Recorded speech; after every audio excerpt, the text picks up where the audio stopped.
Ice, my necklace. Ice. The bitch, she messy. She won't stop testing. These niggas, they mad. They broke. They stressing. I got her, thank God. Blessings, I'm blessings. Got cash, I'm blessing. Ice, my necklace. The bitch, she messy. She won't stop testing. These niggas, they mad. They broke. They stressing. I got her, thank God. This is our list of the top 20 biggest ripoffs in gaming history. Before we begin, we publish new content all week long, so be sure to subscribe and ring the bell to get notified about our latest videos. We understand that originality is almost impossible without a little inspiration. These titles, on the other hand, are practically carbon copies. We're not saying all of the games here are bad, it's just that their similarities with other games are too striking to ignore. Guitar Hero. Number 20, Nova, based on the Halo series. I played that game on my phone before. It wasn't bad. Fairly good ripoff on our list. Nova is a first-person shooter developed and published by Gameloft. Although, had we not revealed the title, one could think this was a new Halo game for phones and the PSP, and you wouldn't be the first to do so. Those who reviewed Nova often compared the title to Microsoft's first-person shooter, noting similar designs in UI, characters, and environments. Still, the game provided an engaging single-player campaign and a surprisingly functional multiplayer mode. So, FPS fans might want to give the recent remaster a shot.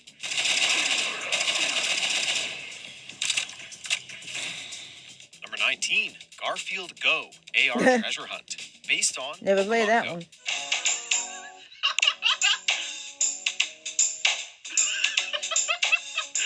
Since the 2016 debut of Niantic's Pokemon Go, several other companies have tried to replicate its success, like Ghostbusters World and Jurassic World Alive. Then we have Garfield Go, AR Treasure Hunt, a game that's about as monotone as the orange cat's voice and makes whacking spiders seem more fun.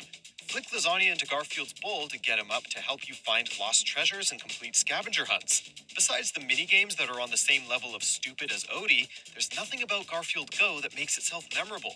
It's such a blatant, uncreative cash grab that we'd rather relive those Monday feelings 10 times over.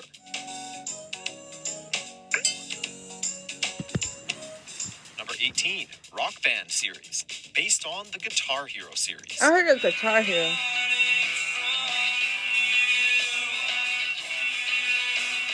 Well, this is a weird situation. In its first few years, Guitar Hero ruled the gaming industry with its revolutionary take on the music genre. That is until developer Harmonix departed from the franchise after Guitar Hero Encore Rock the 80s in July 2007. Merely 4 months later, Harmonix launched their own series that replicated Guitar Hero's formula.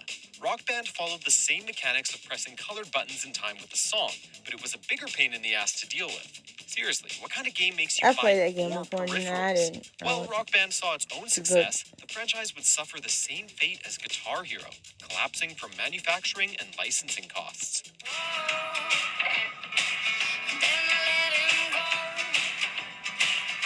Number 17, Farmville, based on Farmtown. Remember all of those Zynga games that flooded Facebook at the turn of the decade? Well, not all of them were entirely original. Take Farmville, for example, a farming simulator that saw millions of monthly users spamming each other with invites to help grow crops and feed animals. However, there was another game that was doing this months before Farmville debuted. This is Farmtown, which started out as a small game before it gained traction on Facebook.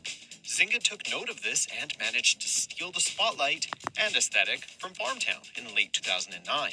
Farmtown still saw a few 100,000 monthly users, but it never reached the same level of success as Farmville.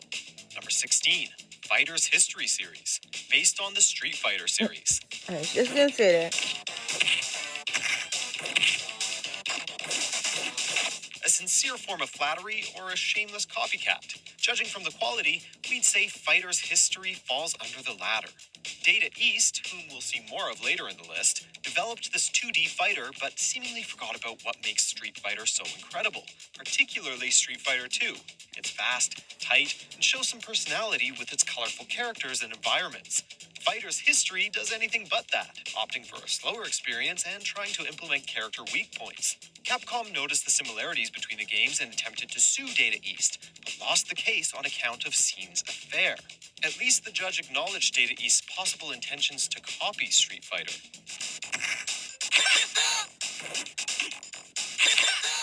Number 15, Disney Infinity, based on the Skylanders series. Oh, I played that game before. What was that? It felt like I something didn't like crashed it. in the city. When Skylanders launched in 2011, the idea exploded and formed a new facet of the gaming market, toys to life. One of the first companies to try and capitalize on this was the Walt Disney Company with Disney Infinity, a sandbox game where players could control their favorite Disney characters to create their own levels or play various campaigns. A good take on the toys to life genre, but it felt too much like a cash-in on Skylanders' success. Do you have any idea how much money you'd have to spend on blind packs just to get a specific vehicle or tool you want? That's Too funny. much. That's true. Nice shot. Captain. Number 14, Unearthed, Trail of Ibn Battuta, based on the Uncharted series. Oh, I never heard of that one. I heard of Uncharted, but not that. Ask yourself this, what is it about Uncharted that makes the series so great? Would you say it's the beautiful music and captivating environments? How about the compelling writing and acting performances? Whichever feature you chose was not accomplished at all in Unearthed Trail of Ibn Battuta. As one would expect from a game starring a rejected Nathan Drake design, Unearthed spectacularly failed to replicate anything Uncharted was memorable for. The controls were frustrating, the mechanics were broken, and the story came off like terrible fan fiction. And yet, developer Semaphore has found enough reason to begin developing a sequel as of February 2018. Let's hope it turns out well. Maybe? That was close. I had a feeling I had been watched. Number 13, Sonic Shuffle, based on the Mario Party series. Yeah, I heard of Mario Kart. No.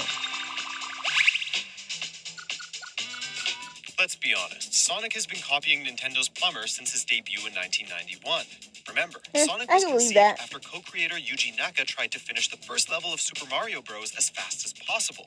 While the Blue Blur has had some original games, the most overt ripoff in the series was Sonic Shuffle. Ripping pages from Mario Party, players can move Sonic and friends around a board to collect rings, play minigames, and take part in boss battles. Sounds exciting, if only the game didn't have the personality of Sonic 06. Minigames are oversimplistic, level designs are dull, and the card system overcomplicates movement. Man, talk about a buzzkill.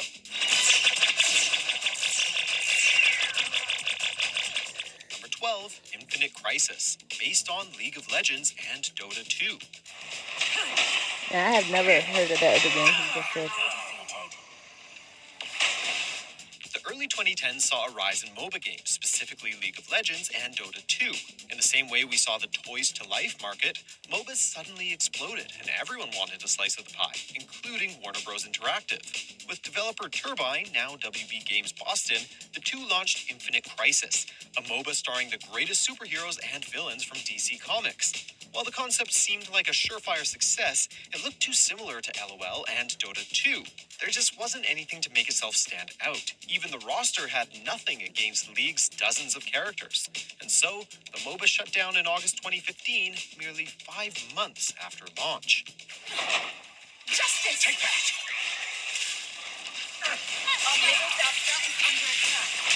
Number 11, Konami Crazy Racers, based on the Mario Kart series. I played Mario Kart. One of my favorite games on Nintendo of all time. We had quite a handful of kart racers to choose from, but Konami Crazy Racers really stuck out. Credit where credit is due, Konami Crazy Racers is not a terrible game. With colorful visuals, exceptional sound design, and a colorful cast of racers hailing from Konami's greatest franchises, there's enough to give Konami Crazy Racers a chance. However, the similarities between this and Mario Kart are too glaring, so much so that even critics were pointing out the obvious replication. The game may be a solid kart racer, but it doesn't bring anything new to the genre, which may be enough to stifle one's enjoyment with it.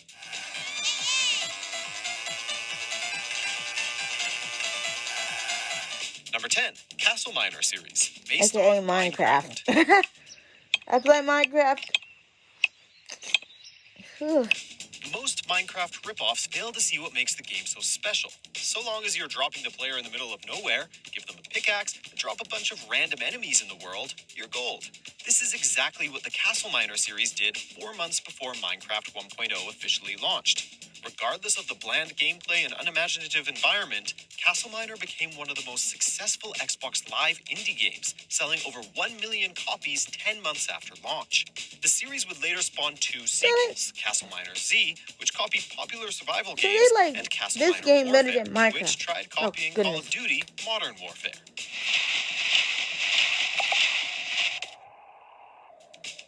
Number 9, Tattoo Assassins, based on the Mortal Kombat series. I played Mortal Kombat before. When you're developing with the sole purpose of competing with a mega popular game like Mortal Kombat, maybe you're in business for the wrong reasons. This was evident with Data East's Tattoo Assassins, a 2D fighter that utilized digitized actors and claims to have more than 2,000 fatalities. Sounds like a Mortal Kombat killer, right? I mean, you can kill your opponent by turning them into a clown or a pig or a knight or a lady in a dress. Okay, these are freaking lame. Thankfully, the game didn't make it past a few prototypes. Had it seen an official launch, the game would have most likely died because Killer Instinct and Primal Rage were already giving Mortal Kombat a run for its bloody money. Why is that? Is it cheaper? Number 8, The Great Gianna Sisters, based on Super Mario Bros. I think I played Super Mario Bros. before. Even today, there are countless games trying to trick people into thinking they're playing a Mario game, or at least something like it. One of the first games to do this was The Great Gianna Sisters, released just 4 years after Super Mario Bros. Stormed the market. While it did bolster a few power-ups that functioned differently from the Fire Flower, some of the levels and enemies make the game look more like a knockoff than it probably is. The two looked so similar that Nintendo actually pressured retailers into not selling the game.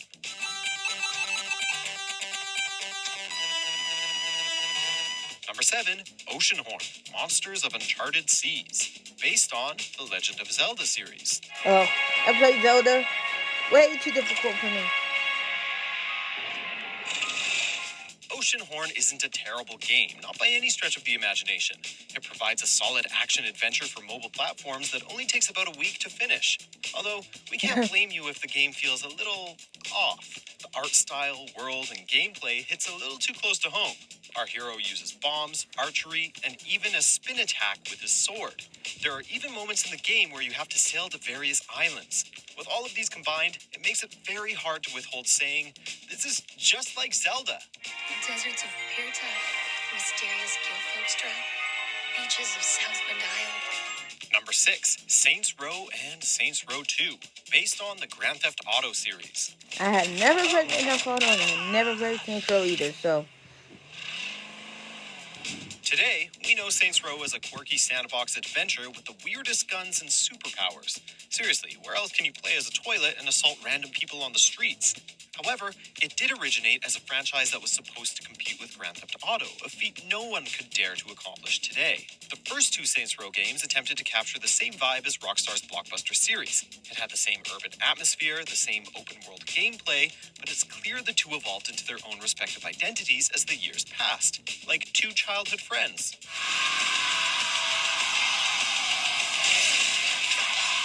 Number 5, Dante's Inferno, based on the God of War series. Never played God of War, so. Another wasted soul. Dante's Inferno had a lot going for itself with its art design, levels, and creative environments. So how does it come off as a God of War ripoff? Well, as far as the game is concerned, it mixes up hack-and-slash gameplay with QuickTime events, just like Sony's Ghost of Sparta. This led to critics constantly drawing comparisons between the two, often citing God of War as the better option and deeming Dante's Inferno as an unoriginal clone. What made its public image even worse was the fact that Dante's Inferno launched an entire month before God of War 3. So, can you really blame reviewers? It also didn't help that the protagonist shares his name with another icon of the hack-and-slash genre.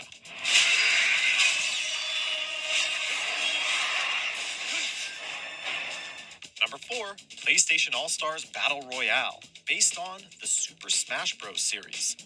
Another Super Smash Bros. I played Super Smash Bros. one time.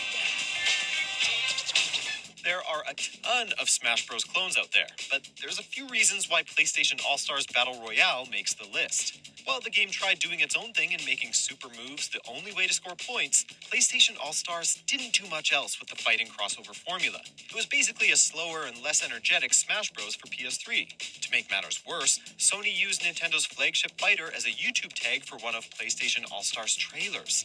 This shady marketing tactic made headlines, and it disappointed both PlayStation and Nintendo fans, to put it gently. Sleep tight. Just how great my powers are. Let's try this again.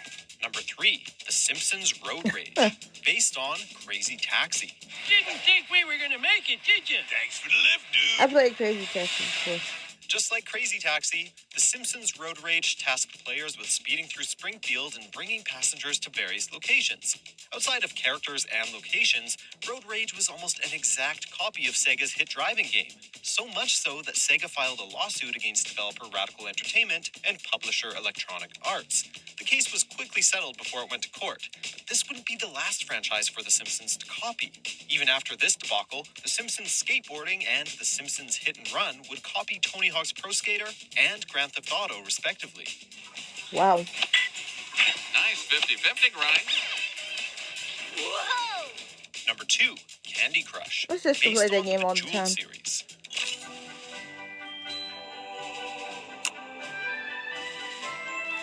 Shariki may have originated Match 3 puzzle games, but Bejeweled was the franchise to popularize it. Before their big break with Plants vs. Zombies, PopCap Games Bejeweled created this copied dazzling and Candy relaxing Crush. puzzle series that would fall from grace in the early 2010s. Following the microtransaction-heavy Bejeweled Blitz, King would launch their own Match 3 puzzler in 2012. Candy Crush was no different than Bejeweled, tasking players to match 3 pieces of candy and match more to create candy with special effects. The game was, and still is, aggressive with its microtransactions, but it was successful enough to overthrow Bejeweled as the top Match 3 game. Sweet. Number 1, The War Z, aka Infestation Survivor Stories, based on DayZ. Never played it. This indeed was the biggest ripoff in gaming history.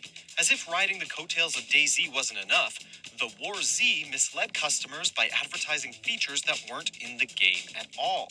They didn't even mention their shady monetization scheme, demanding players pay a premium currency if they didn't want to wait 4 hours to respawn. In other words, the game managed to copy everything about DayZ except honesty, and it would be removed from Steam 2 days after launch, only to return in February 2013. And yet, it still managed to sell just under 3 million copies before servers shut down in 2016.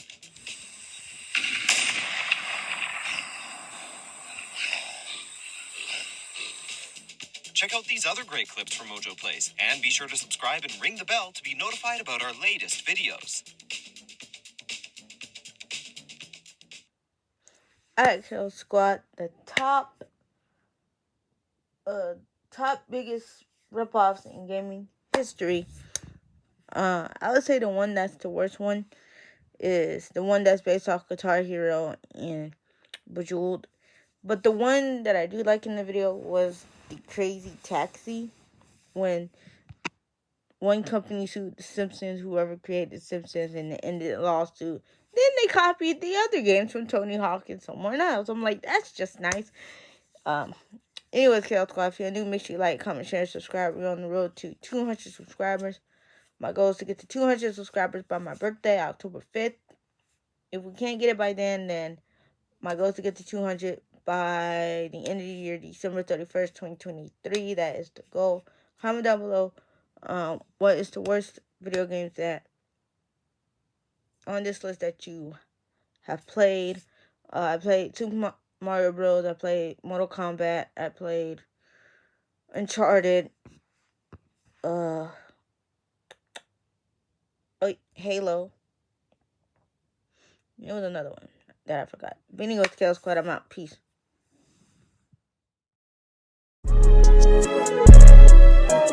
Gang. You did. Forever 2 time, nigga. Watch it forever. Hey, is that fire? Got cash, I'm flex. I ice, my necklace. The bitch, she messy, she won't stop texting. These niggas, they mad, they broke, they stressing. I gotta thank God, blessings, I'm